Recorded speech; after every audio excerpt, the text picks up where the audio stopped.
We are in Daffur. Daffur, Kenya, which is located about 2 kilometers outside of the Dab. We found out that there were a lot of refugees that walked all the way from the Somali border and that were on their way to the Dab camp, but they couldn't make it to the Dab. It's only 2 kilometers from here. Hopefully we can try to provide as much assistance and try to fill this gap and create awareness to try to get some of the major organisations to come down here and finish the job off, hopefully.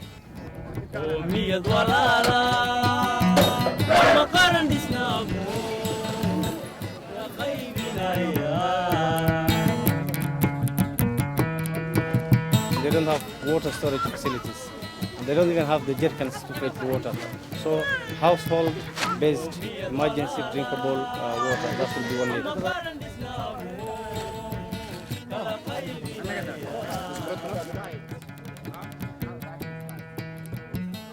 These people, actually, as you can see, have zero resources. Nobody's actually coming here to help these people with anything.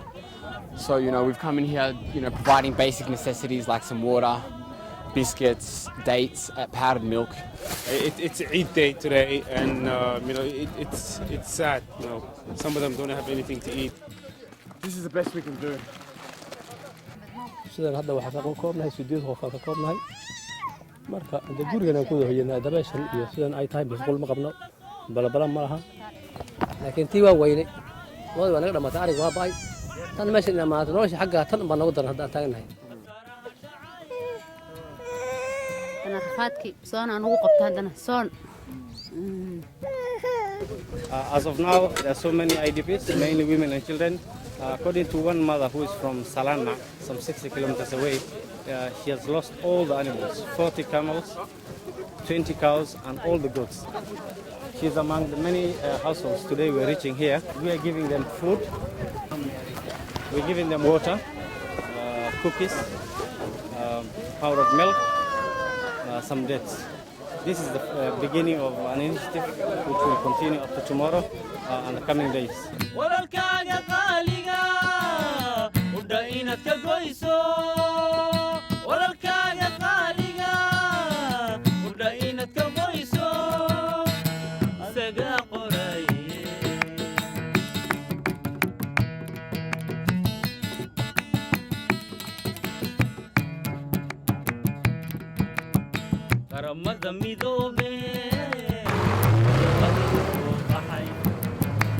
Ramadan